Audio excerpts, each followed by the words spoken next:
Welcome to Unfiltered. Here's tonight's breaking news headline. This is big.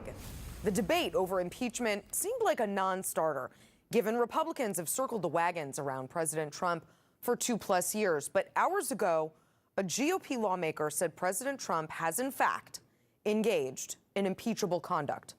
Michigan Congressman Justin AMASH, in a long Twitter thread today, wrote, "Here are my principal conclusions. Attorney General Barr has deliberately misrepresented Mueller's report. President Trump has engaged in impeachable conduct. Partisanship has eroded our system of checks and balances. Few members of Congress have read the report.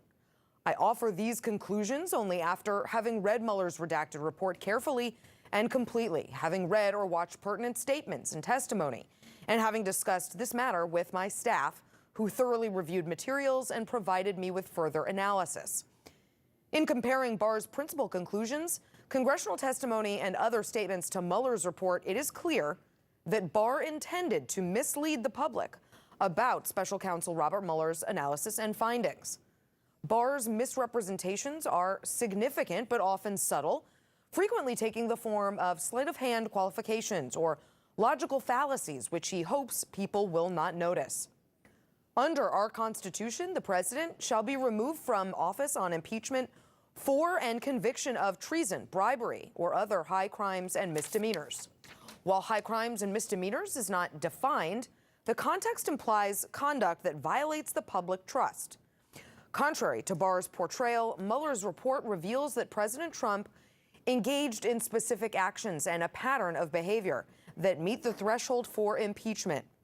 In fact, Mueller's report identifies multiple examples of conduct satisfying all the elements of obstruction and justice, and undoubtedly, any person who is not the President of the United States would be indicted based on such evidence. Impeachment, which is a special form of indictment, does not even require probable cause that a crime, for example, obstruction of justice, has been committed. It simply requires a finding that an official has engaged in careless, abusive, corrupt, or otherwise dishonorable conduct. While impeachment should be undertaken only in extraordinary circumstances, the risk we face in an environment of extreme partisanship is not that Congress will employ it as a remedy too often, but rather that Congress will employ it so rarely that it cannot deter misconduct. Our system of checks and balances relies on each branch's jealously guarding its powers and upholding its duties under our Constitution. When loyalty to a political party or to an individual trumps loyalty to the Constitution, the rule of law, the foundation of liberty, crumbles. We've witnessed members of Congress from both parties shift their views 180 degrees on the importance of character, on the principles of obstruction of justice, depending on whether they're discussing Bill Clinton or Donald Trump. Few members of Congress even read Mueller's report. Their minds were made up based on partisan affiliation, and it showed, with representatives and senators from both parties issuing definitive statements on the 448-page report's conclusions within just hours of its release. America's institutions depend on officials to uphold both the rules and spirit of our constitutional system, even when to do so is personally inconvenient or yields a politically unfavorable outcome.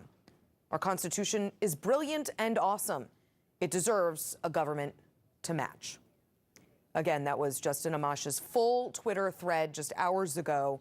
Here's the deal. Democrats like Nancy Pelosi have insisted that impeachment would require public support and the support of Republicans. Well, they don't have plural yet, but they do have one. That's significant. So will one turn into some? For more on this, let me bring